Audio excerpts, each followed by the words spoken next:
everyone. Today we're gonna be reacting to 10 crazy amusement park accidents. Let's go. 10 crazy amusement park accidents. Ride of Steel, Darien Lake.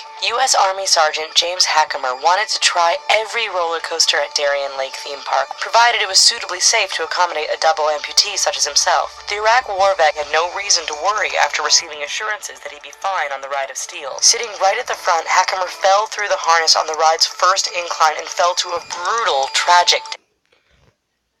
That's sad right there. He's in the army, yeah?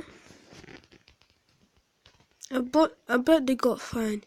The thing is, when you go on rides, I'm telling you this. When you go on rides, check your your straps or whatever you call it. Because if it's not on properly, you're dead. Because you have to make sure you're alive. Well, like, if you feel like it's not on properly, you go to the person and ask them, is this on properly? Do you want to die? No. Neither the lap bar nor the seatbelt restraints were able to sufficiently secure Hackemer. Action Park. It's a wonder that Action Park even lasted as long as it did. The park represented a perfect storm of unsafe rides, some drunken and belligerent patrons, and plenty of disinterested teenage employees. A litany of incidents as the park resulted in at least 6 deaths from a variety of causes that ranged from heart attack to electrocution to drownings. In one particular incident, a man was killed when the car he was riding in came off the tracks of the Alpine slide, causing him to smash his head on a rock below.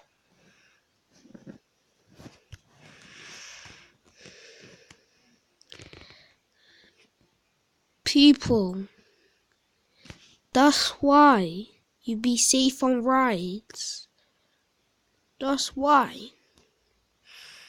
These people are dying for crappy reasons. Do you want this to happen to you? Because their families were sad. They sued these parks, when these people die. The Cyclone, Coney Island.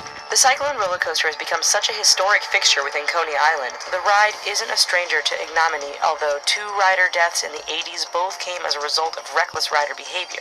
One particular rickety ride on July 31st, 2007, however, left 53-year-old California man Keith Shirasawa in pain with numbness in his fingers. After being admitted to the hospital with what was later diagnosed as a broken neck, Shirasawa died days later due to complications of his injury.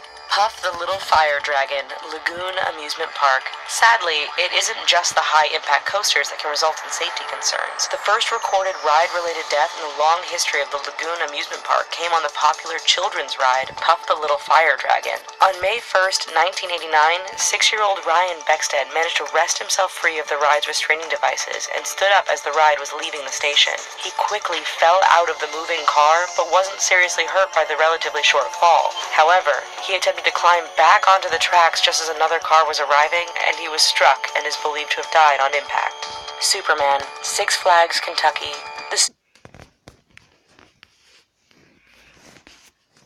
Tell me, how the hell is a 6-year-old supposed to die from a kid's ride? A freaking kid's ride.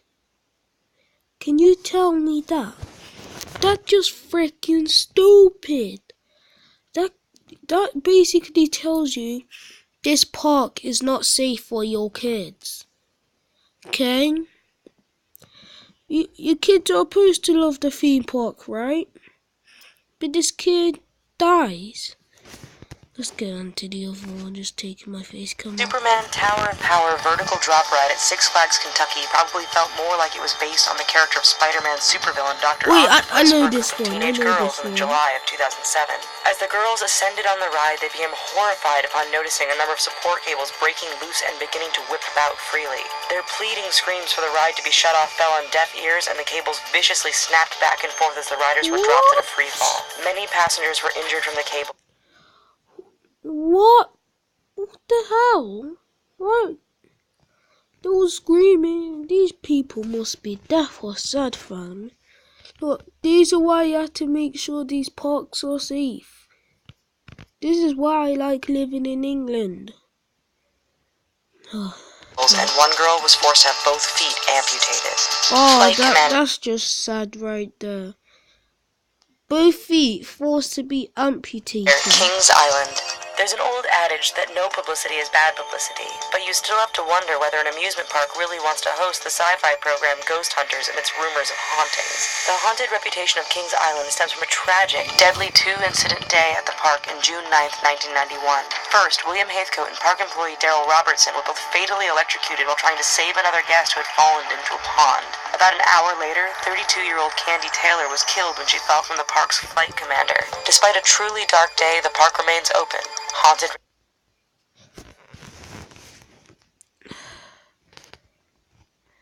This is what I hate about parks, but it's kind of dumb when they're still open and people have died there. Like, tell me, these parks are all in America. I live in England. I'm not gonna die. But these tragic stories of people dying and that, I feel sorry for the families.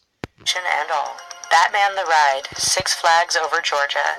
The park bears the brunt of the responsibility in making their rides safe and secure, but guests also have to know not to put themselves in the line of fire. That lesson hadn't been passed down onto a young parkgoer on June 28th, 2008 at the Batman Ride in 6 Flags over Georgia. Having earlier lost his hat on the ride, he opted to jump 2 fences to retrieve it, soon getting decapitated thanks to his dangerous proximity to the ride. Fujin Raijin 2, Expo Land. I hate to hear the last one. Why? Because Batman's my favourite superhero. Like, he's boss to me. 37 years, Osaka, Japan's Expo Land was a popular, thriving amusement park with more than 40 rides and attractions. Then came tragedy on May 5th, 2007. The country's worst amusement park disaster occurred when the Fujin Raijin 2 roller coaster derailed, killing one 19-year-old university student and injuring 19 others. When an investigation into the accident revealed a broken axle, it was revealed that the axles hadn't been replaced in 15 years. The park reopened a month later but was closed permanently shortly thereafter on account of poor attendance. Hydro, Oakwood Theme Park. The Hydro water roller coaster at the Oakwood Theme Park in Wales was known for its signature drop, but in April 2004, 16-year-old Hayley Williams faced a tragic plunge of an entirely different nature. While riding Hydro, Williams fell out of her car and dropped 100 feet, sustaining internal injuries that ultimately led to her death. The park was fined almost $400,000 for negligence after it was discovered that employees had habitually failed to check the bars and seatbelts that held riders in place.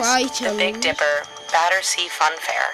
England's Battersea Fun Fair has the infamous, notorious distinction of being home to the worst roller coaster tragedy in history.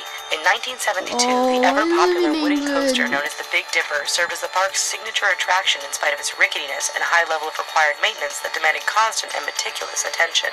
In May of that year, a rope that brought the cars to the top of the hill snapped and the anti-rollback feature failed, leaving a chain of speeding cars to smash into a wall at full speed. The accident killed 5 children and injured 13 more, with the park closing 2 years later on account of the negligence associated with the disaster. Oh, I feel sorry for them children.